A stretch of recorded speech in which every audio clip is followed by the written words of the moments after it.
ಈ ಒಂದು ಪ್ರಶ್ನೆ ಪತ್ರಿಕೆಯಲ್ಲಿ ಇರುತ್ತಿರುವಂಥ 2 ಮತ್ತು 5 ಅಂಕದ ಪ್ರಶ್ನೋತ್ತರಗಳನ್ನು ಈ ಹಿಂದಿನ ಕ್ಲಾಸಿನಲ್ಲಿ ನೋಡಲಾಗಿದೆ. ಈ ಒಂದು ಕ್ಲಾಸಿನಲ್ಲಿ 10 ಅಂಕದ ಪ್ರಶ್ನೋತ್ತರಗಳನ್ನು ನೋಡೋಣ.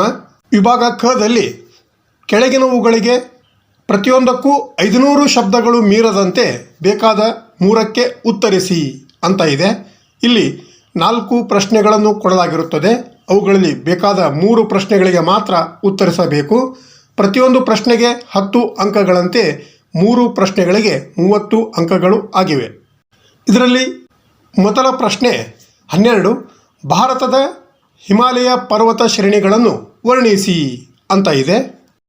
ಈ ಒಂದು ಭಾರತದ ಹಿಮಾಲಯ ಪರ್ವತ ಶ್ರೇಣಿಗಳು ಜಗತ್ತಿನಲ್ಲೇ ಎತ್ತರವಾದಂಥ ಶಿಖರಗಳನ್ನು ಹೊಂದಿರುವುದು ಅಲ್ಲದೆ ಅನೇಕ ವಿಸ್ತಾರವಾದಂಥ ಪ್ರಸ್ಥಭೂಮಿಗಳಿಂದಲೂ ಮತ್ತು ಆಳವಾದ ಕಣಿವೆಗಳಿಂದ ಕೂಡಿಕೊಂಡಿದ್ದು, ಇದು ಪೂರ್ವ ಪಶ್ಚಿಮವಾಗಿ 2414 ಕಿಲೋಮೀಟರ್ ಉದ್ದವಾಗಿದ್ದರೆ ದಕ್ಷಿಣೋತ್ತರವಾಗಿ 150ರಿಂದ 400 ಕಿಲೋಮೀಟರ್ಗಳವರೆಗೆ ಅಗಲವಾಗಿದೆ.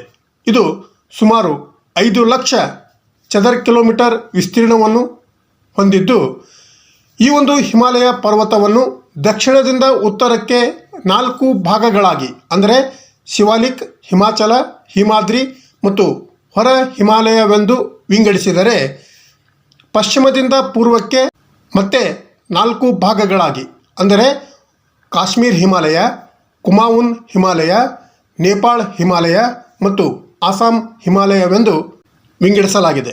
ಈ ಒಂದು ಹಿಮಾಲಯದ ವಿಭಾಗಗಳನ್ನು ನೀವು ವಿವರವಾಗಿ ವಿವರಿಸಬೇಕು.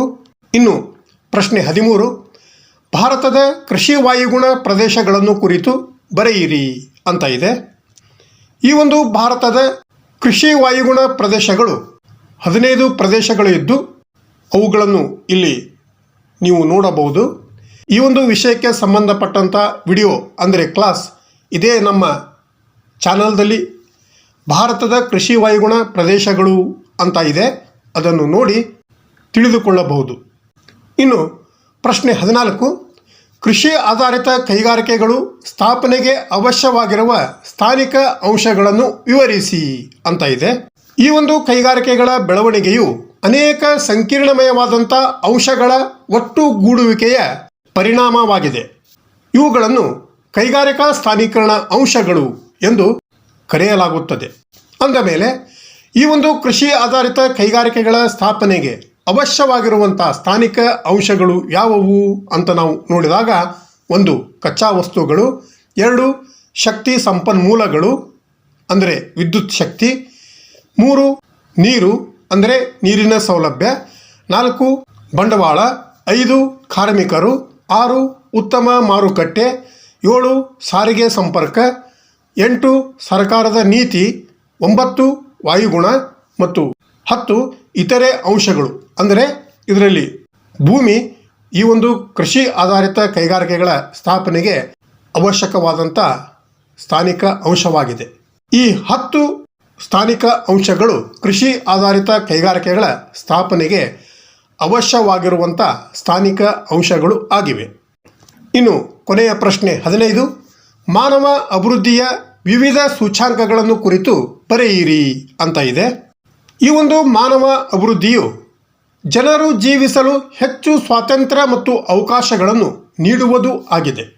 ಈ ಒಂದು ಮಾನವ ಅಭಿವೃದ್ಧಿಯನ್ನು 3 ಪ್ರಾಥಮಿಕ ಸೂಚ್ಯಾಂಕಗಳ ಸಹಾಯದಿಂದ ಅಳೆಯಲಾಗುತ್ತದೆ. ಅವುಗಳೆಂದರೆ 1 ಮಾನವ ಅಭಿವೃದ್ಧಿ ಸೂಚ್ಯಾಂಕ, 2 ಮಹಿಳಾ ಅಥವಾ ಲಿಂಗ ಅಭಿವೃದ್ಧಿ ಸೂಚ್ಯಾಂಕ, 3 ಮಾನವ ಬಡತನ ಸೂಚ್ಯಾಂಕವಾಗಿದೆ.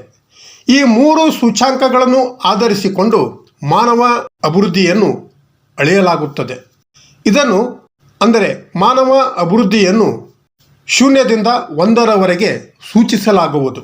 ಈ ಮೌಲ್ಯ ಅಂದರೆ HDI ಅಂದರೆ ಮಾನವ ಅಭಿವೃದ್ಧಿಯ ಮೌಲ್ಯ ಹೆಚ್ಚಿದಷ್ಟು ಮಾನವ ಅಭಿವೃದ್ಧಿ ಉತ್ತಮವಾಗಿರುವುದು ಎಂದು ತಿಳಿದು ಬರುತ್ತದೆ. ಅಂದ ಮೇಲೆ ಈ ಒಂದು ಮಾನವ ಅಭಿವೃದ್ಧಿ ಸೂಚ್ಯಾಂಕವು 3 ಮುಖ್ಯ ಅಳತೆಗಳನ್ನು ಆಧರಿಸಿದೆ. ಅವುಗಳೆಂದರೆ 1 ಜೀವಿತಾವಧಿ ಅಂದರೆ ಆರೋಗ್ಯ, ಅಂದರೆ ಜನನ ಸಮಯದಲ್ಲಿ ನಿರೀಕ್ಷಿತ ಜೀವಿತಾವಧಿ ಆಗಿದೆ. ಇದು ಆರೋಗ್ಯಕರ ಜೀವನ ಶೈಲಿ ಮತ್ತು ವೈದ್ಯಕೀಯ ಸೌಲಭ್ಯಗಳ ಲಭ್ಯತೆಯನ್ನು ಸೂಚಿಸುತ್ತದೆ. ಇನ್ನು 2 ವಿದ್ಯಾಭ್ಯಾಸ ಅಥವಾ ಶಿಕ್ಷಣ ಅಂದರೆ ಸರಾಸರಿ ಎಷ್ಟು ವರ್ಷ ವಿದ್ಯಾಭ್ಯಾಸವನ್ನು ಪಡೆಯುವನು ಅಥವಾ ಪಡೆಯುವಳು ಎಂಬುದು ಆಗಿದೆ. ಅಂದರೆ ಶಾಲಾ ಶಿಕ್ಷಣದ ಸರಾಸರಿ ವರ್ಷಗಳು. ಇದು ಶಿಕ್ಷಣದ ಮಟ್ಟ ಮತ್ತು ಪ್ರವೇಶವನ್ನು ಸೂಚಿಸುತ್ತದೆ. ಇನ್ನು ಮಾನವ ಅಭಿವೃದ್ಧಿ ಸೂಚ್ಯಾಂಕದ 3ನೇ ಅಳತೆ ತಲಾವಾರು ಆದಾಯ, ಅಂದರೆ ಇದು ಜೀವನ ಮಟ್ಟವಾಗಿದೆ. ಈ ಒಂದು ತಲಾವಾರು ಒಟ್ಟು ರಾಷ್ಟ್ರೀಯ ಆದಾಯವಾಗಿದೆ. ಇದು ಜೀವನ ಮಟ್ಟ ಮತ್ತು ಆರ್ಥಿಕ ಸಮೃದ್ಧಿಯನ್ನು ಸೂಚಿಸುತ್ತದೆ. ಈ 3 ಅಳತೆಗಳು ಹೆಚ್ಚಿದಷ್ಟು ಮಾನವ ಅಭಿವೃದ್ಧಿಯ ಮಟ್ಟವೂ ಸಹ ಹೆಚ್ಚಿನ ಮಟ್ಟದಲ್ಲಿ ಇರುವುದು. ಅಂದ ಮೇಲೆ ಈ ಅಳತೆಗಳನ್ನು ಆಧರಿಸಿಕೊಂಡು ಪ್ರಪಂಚದ ದೇಶಗಳನ್ನು ಮಾನವ ಅಭಿವೃದ್ಧಿಯ 4 ಹಂತಗಳನ್ನಾಗಿ ವಿಂಗಡಿಸಲಾಗಿದೆ. ಅವುಗಳೆಂದರೆ 1. ಅತ್ಯುನ್ನತ ಮಾನವ ಅಭಿವೃದ್ಧಿ, ಅಂದರೆ ಇದು 0.80ಕ್ಕಿಂತಲೂ ಹೆಚ್ಚು HDI ಮೌಲ್ಯವನ್ನು ಅಂದರೆ ಮಾನವ ಅಭಿವೃದ್ಧಿ ಸೂಚ್ಯಾಂಕವನ್ನು ಹೊಂದಿರುತ್ತದೆ. ಅಂದ ಮೇಲೆ ಈ ಒಂದು ಗುಂಪಿನಲ್ಲಿ ಬರುವಂಥ ದೇಶಗಳು ಉತ್ತಮ ಆರೋಗ್ಯ, ಶಿಕ್ಷಣ ಮತ್ತು ಜೀವನ ಮಟ್ಟವನ್ನು ಹೊಂದಿರುತ್ತವೆ. ಇನ್ನು 2ನೇ ಹಂತವನ್ನು ನೋಡಿದಾಗ ಇದು ಉನ್ನತ ಮಾನವ ಅಭಿವೃದ್ಧಿ. ಇದರಲ್ಲಿ 0.70ರಿಂದ 0.79ರಷ್ಟು HDI ಮೌಲ್ಯವಿರುವುದು. ಅಂದರೆ ಈ ಒಂದು ಗುಂಪಿನಲ್ಲಿ ಬರುವಂಥ ದೇಶಗಳು ಆರೋಗ್ಯ, ಶಿಕ್ಷಣ ಮತ್ತು ಜೀವನ ಮಟ್ಟದಲ್ಲಿ ಸುಧಾರಣೆಯನ್ನು ಹೊಂದಿರುತ್ತವೆ. 3ನೇ ಹಂತ ಮಧ್ಯಮ ಮಾನವ ಅಭಿವೃದ್ಧಿ. ಇದು 0.55ರಿಂದ 0.69ರಷ್ಟು HDI ಮೌಲ್ಯವನ್ನು ಹೊಂದಿರುತ್ತದೆ. ಈ ಒಂದು ಗುಂಪಿನಲ್ಲಿ ಬರುವಂಥ ದೇಶಗಳು ಆರೋಗ್ಯ, ಶಿಕ್ಷಣ ಮತ್ತು ಜೀವನ ಮಟ್ಟದಲ್ಲಿ ಸುಧಾರಣೆಗಳನ್ನು ಸಾಧಿಸಬೇಕಾಗಿದೆ. ಇನ್ನು ಕೊನೆಯ ಹಂತ 4 ಕೆಳ ಮಾನವ ಅಭಿವೃದ್ಧಿ. ಇದು 0.55ಗಳಿಗಿಂತ ಕಡಿಮೆ HDI ಮೌಲ್ಯವನ್ನು ಹೊಂದಿರುತ್ತದೆ. ಅಂದ ಮೇಲೆ ಈ ಒಂದು ಗುಂಪಿನಲ್ಲಿ ಬರುವಂಥ ದೇಶಗಳು ಆರೋಗ್ಯ, ಶಿಕ್ಷಣ ಮತ್ತು ಜೀವನ ಮಟ್ಟದಲ್ಲಿ ತೀವ್ರ ಕೊರತೆಯನ್ನು ಹೊಂದಿರುತ್ತವೆ. ಈ ತೆರನಾಗಿ ಮಾನವ ಅಭಿವೃದ್ಧಿಯ 4 ಹಂತಗಳು ಇದ್ದು, ಪ್ರತಿ ವರ್ಷವೂ ವಿಶ್ವಸಂಸ್ಥೆಯು ಈ ಒಂದು ಅಭಿವೃದ್ಧಿ ಯೋಜನೆಯ ಅಡಿಯಲ್ಲಿ ಮಾನವ ಅಭಿವೃದ್ಧಿ ಸೂಚ್ಯಾಂಕವನ್ನು ಪ್ರಕಟಿಸುವುದು. ಇದನ್ನು ಆಧರಿಸಿಕೊಂಡು ಪ್ರಪಂಚದ ದೇಶಗಳನ್ನು 4 ಹಂತಗಳಾಗಿ ಮೇಲ್ಕಂಡಂತೆ, ಅಂದರೆ ಈ ಹಿಂದೆ ಹೇಳಿದಂತೆ ವಿಂಗಡಿಸಿ ಅವುಗಳ ಮಾನವ ಅಭಿವೃದ್ಧಿಯ ಮಟ್ಟ ಮತ್ತು ಲೋಪದೋಷಗಳನ್ನು ತಿಳಿಸುವುದು. ಇದನ್ನು ಆಧರಿಸಿ ಆಯಾ ದೇಶಗಳು ಮಾನವ ಅಭಿವೃದ್ಧಿಯ ಕಾರ್ಯಕ್ರಮಗಳನ್ನು ರೂಪಿಸುತ್ತವೆ.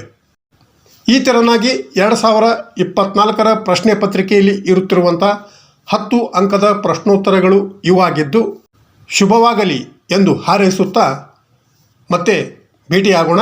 Thank you.